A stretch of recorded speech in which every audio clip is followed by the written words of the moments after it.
മിച്ചഭൂമിയായി ഏറ്റെടുത്ത സ്ഥലം വിവാദസ്വാമി സന്തോഷ് മാധവന്റെ നേതൃത്വത്തിലുള്ള കമ്പനിക്ക് തിരിച്ചു നൽകി സംസ്ഥാന സർക്കാരിന്റെ പാദസേവ.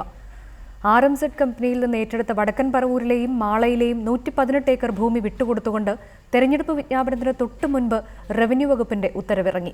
IT വ്യവസായത്തിനെന്ന വ്യാജേനയാണ് 90% നെൽപ്പാടങ്ങൾ ഉൾപ്പെട്ട സ്ഥലം സർക്കാർ വിട്ടു നൽകിയത്. ഉത്തരവിന്റെ പകർപ്പ് റിപ്പോർട്ടറിന് ലഭിച്ചു.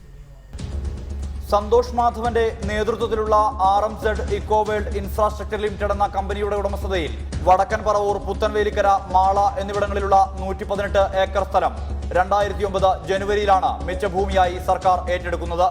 ഇതേ തുടർന്ന് ഇക്കോ ഫുഡ് പാർക്ക് തുടങ്ങുന്നതിനായി ഭൂപരിഷ്കരണ നിയമം 81(3)B പ്രകാരമുള്ള ഭൂപരിധി ഒഴിവാക്കാനായി കമ്പനി സർക്കാരിനെ സമീപിച്ചു. ഇതു സംബന്ധിച്ച് അന്വേഷണം നടത്തി റിപ്പോർട്ട് സമർപ്പിക്കാൻ എറണാകുളം, തൃശൂർ ജില്ലകളിലെ കളക്ടർമാരുടെ അധ്യക്ഷതയിലുള്ള ജില്ലാ സമിതികൾക്ക് സംസ്ഥാന സർക്കാർ നിർദ്ദേശം നൽകി. കമ്പനിയുടേത് പൊതു താൽപര്യമല്ലെന്നും റിയൽ എസ്റ്റേറ്റ് താൽപര്യമാണെന്നും കാണിച്ച് ജില്ലാ സമിതികൾ സംസ്ഥാന സർക്കാരിന് റിപ്പോർട്ട് കൈമാറി.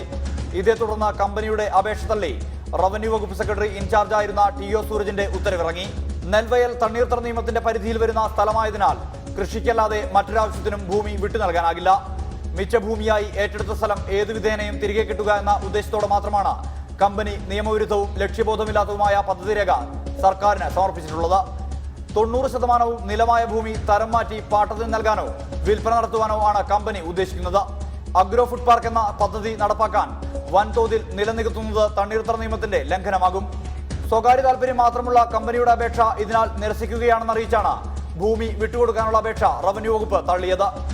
എന്നാൽ തിരഞ്ഞെടുപ്പ് വിജ്ഞാപനത്തിന് മുമ്പുള്ള ദിവസം ഇറങ്ങിയ റവന്യൂ വകുപ്പിന്റെ ഉത്തരവിലാണ് അട്ടിമറി നടന്നിരിക്കുന്നത്. ഇത്തവണ കമ്പനി സർക്കാരിനെ സമീപിച്ചിരിക്കുന്നത് IT വ്യവസായത്തിനെന്ന വ്യാജനയാണ്.